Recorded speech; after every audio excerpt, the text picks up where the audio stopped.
Hi everybody, this is MaDonna from Mad Bees Quilt and Sew, and it's Monday afternoon, and I'm getting ready to start to put together my next blocks, or my first blocks I should say, because last week we just talked a little bit about travel and what to take with you. So this week I am talking about getting your blocks ready. So the first set of blocks that we're going to work on is the rail fence block. But before you cut it, I hope that you thought about if you're a pre-washer, or if you want to put any kind of a stabilizer, and by that I mean best press on it or something like that. So I typically best press my fabric before I start to cut it. I like it to be a little bit on the crisper side so that way it cuts more uniformly for me.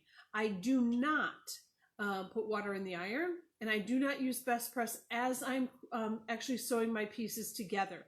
I will hear people say that they like it to lay flatter than it does, and I feel like sometimes then I get too much of a buildup, or I've got wet pieces that are stretching on me that I've already cut to the right size. So before I start, I best press all of my fabric. I use just a fine mist across it. I use my hand to make sure that it's into the fabric nicely. I take either the iron and press it into it, or I let it air dry overnight. My preference is to let it air dry overnight because then I'm really sure that it's not going to stretch out of shape.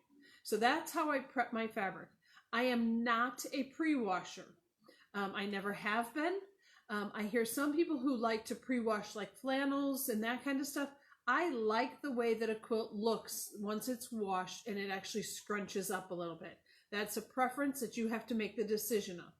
When I'm doing something for a baby quilt, I'll grab mom on the side and say, hey, I haven't washed that, and I let them do the first washing because it looks so much crisper when it's just finished being sewn. So that is something that you need to decide on how you want to take care of that.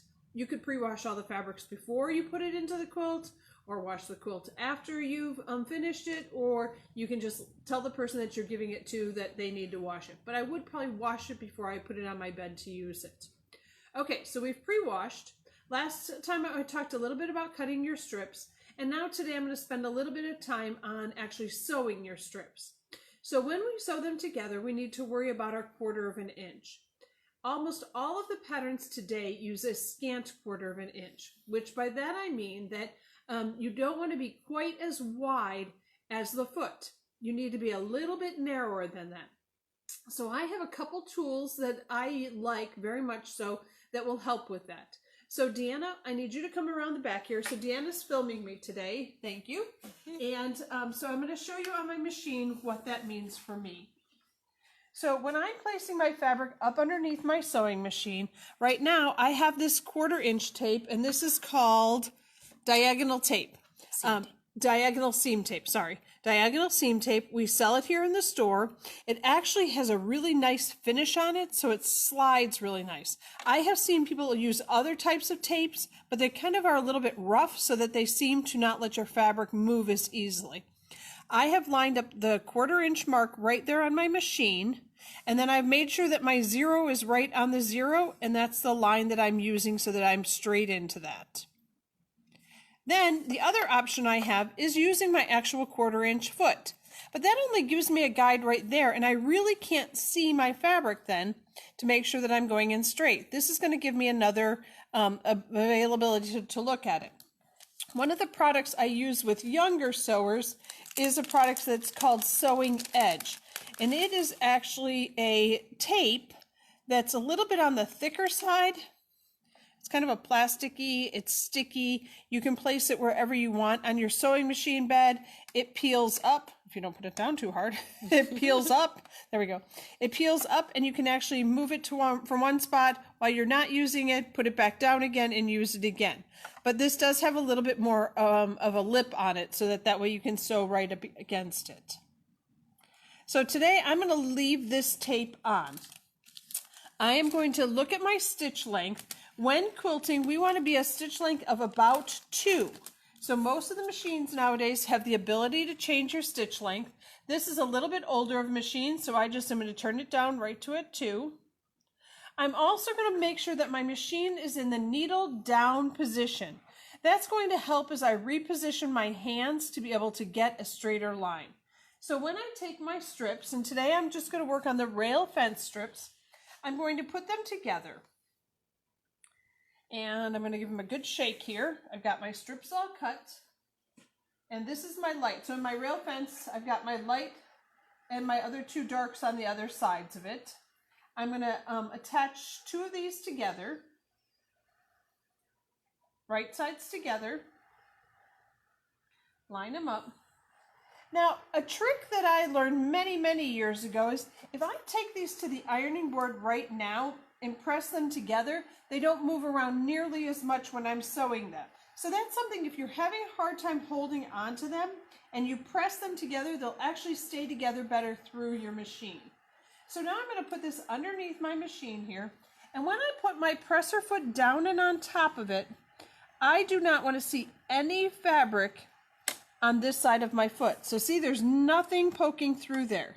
And you can see I am right along the black tape, but I can see the whole black tape line. I'm not over it. I want to be able to see the whole line. And this way, I've got this whole guide to be able to help me get it through my machine. With my needle down in that position, it's going to also help me to get a really nice straight line. If you're using a starter or a cheater, you want to make sure you use that first, and I'm going to show you today with one. So this is for people who have a little bit of a tendency where their machine likes to pull their stitches down in the bottom. We're just going to start off with a little bit of a cheater cloth. And I put this underneath here, and it doesn't matter where my markings are. I'm just going to start sewing on this. When I get to the end of it, I'm going to let it sew 6 stitches. 1, 2, 3, 4, 5, 6. Okay, then I'm going to put my fabric underneath. I'm going to pick up my foot and slide it right up to the needle. I'm going to make sure I see all of my black line, and then I'm going to go ahead and sew.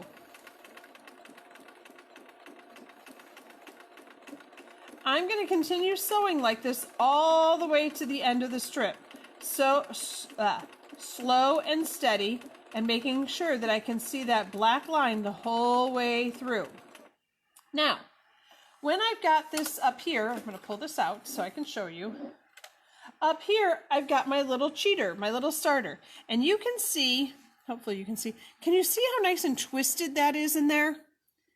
I want to see that. I don't want to cut off really short next to either one of those. So if I use my scissors and I cut right in the middle, see how it left that little twist and it left that little twist? That's actually helping to secure that so that way it doesn't want to pop open on you when you go to press it. So once we've sewn this, we're going to take it to the ironing board and press it. I'm going to sew just a couple more inches here real quick. Got a question for me, Deanna? Says the 6 stitches in between the starter and that, does the 6 part of that matter, or does it need to just be like long enough to cut? Long enough to cut. Okay. If you're pulling on it, they're going to look longer. I let my feed dogs do all the work for me. So I am going to sew the whole length of this piece of fabric, slow and steady. Readjusting my fabrics if they've started to move on me. So I've got a nice straight line there.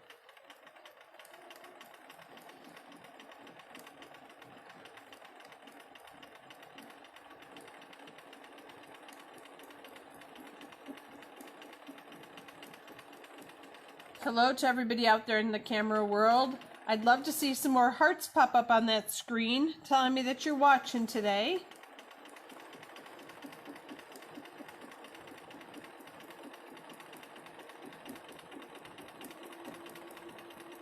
I'm getting daring, I'm going faster.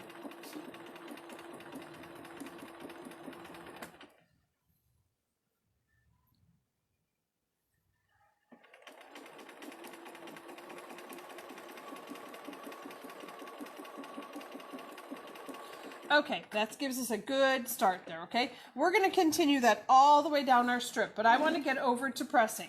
So we're going to move over to the ironing board next. We are only going to attach one side at this point in time, okay? So that you can see what I'm doing. We're going to attach and we're going to go to the ironing board and press. Question for me? Kathy is wanting to know why so slow. She's a new quilter, so she's just wondering if there's a reason. Why I'm going so slow? One, because I'm really trying to make sure that my line is straight. Typically, 99% of the time, I sew faster than that. Right now, because Deanna's over my shoulder, I am not over my machine where I want to be. Okay, can you see how far my nose is from my needle? I would normally be sitting right here in front of it, but we can't get the filament angle that we want to be able to. So then I have to sew a little bit slower so I'm watching it better. Okay? Okay, we're going to the ironing board. The first thing we're going to do is we're actually going to press this closed. So right now I want you to take your finger and just feel your stitches, okay? And you can feel them actually poke, poke, poke, poke, poke. Once you press it with your iron, and all I'm doing is just setting my iron down, I lift up just a little bit and move it, lift up just a little bit and move it, and then I press it back down again. Okay, I'm going to open up my fabric and we're going to be pressing to the dark on this. Okay, so I'm going to turn this over so I've got my dark side up. I'm going to pop this open and I'm going to use my fingers to just give it a little bit of a finger press first. I'm going to then use my iron and I really kind of go right along that, just nice and straight, and I'm just barely pushing that. So you see it move just a little hair, but not much. That's just heating that up and setting it down onto my table nicely. Now I'm going to go back in again and I'm going to press it one more time, and I'm not really pulling on it, okay? I'm just giving it a little bit of movement, and now I've got a really nice seam here. Okay, that's my press. Okay, now we're going to go through technology. And we're going to head over to the table and I'm going to show you why you didn't have a measurement of how big of pieces to be cutting this into. This is going to depend on how you sew. So I try to sew as perfect of a 1/4 of an inch as I can. So in the book here, we are right on the rail fence piecing. So after we've done our strip sets, we have attached the 3 to them. Now we're going to cut rectangles 2.5 by 6.5 from each strip set, and we need to get 3 out of them. This 6.5 should be the width of your 3 strips sewn together. So right here, I've got my strip set. I'm going to lay it down on my table. I'm going to measure to see how wide I am. Oh, I did pretty good today.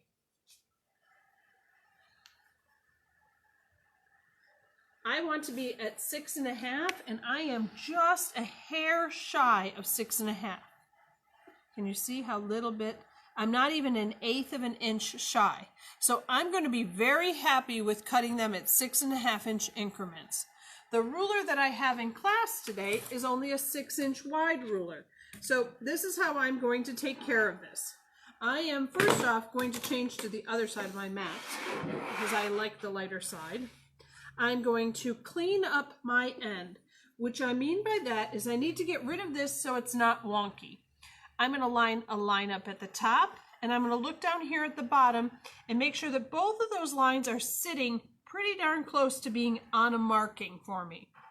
I'm going to then take my ruler and I'm going to set it on top, and I'm going to do a little bit of cross-referencing here. I've got my bottom on a line, I've got my middle right on that line. Look at how nice. I've got 3 little dashes in there, and I've got all 3 of those dashes sitting across. These are just sitting a hair off. Right here is where I see a little bit of wonkiness. So I'm just going to barely give that a little bit of a push out there, and now I can see that that's nice and straight. I'm going to clean off that spot.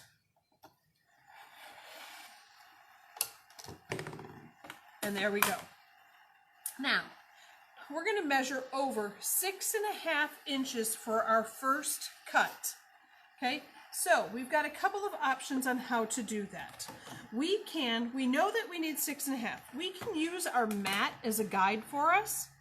Okay, so we can go 1, 2, 3, 4, 5, 6.5 and cut right at that marking. We can also use 2 rulers. So we can set the first ruler down at 1/2 inch. Get it nice and straight. Nice and straight. Make sure those markings are looking good again. Okay, we've got a mark there. We've got a mark there. That mark right there looks great. Can you see how we've got those right on there? And I'm at my 1/2 inch mark there. Can you get in there, Deanna? Is it good? Okay, so I've got all 3 spots looking really nice, and that's right at that 1/2 inch mark there. So that's my 1/2 inch. This is my 6 inch. I'm going to lay it right on top, right next to it. Get some markings lined up. I've got a really nice straight line there. This one side just wants to be a little low for me. So I'm just going to pull it up a little bit. Okay, because I'm still nice right down here. So what's happening is it's wanting to scrunch up just a little bit from its relaxing as it's sitting. I'm going to then cut this off. 6 1/2. So now I'm going to measure it to make sure.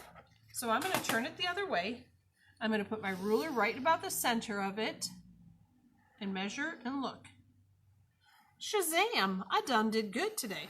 I've got a 6 1/2 inch block. So that's what we need to create for this week. Is we need to have 9. I think it's 9. 3 from each color.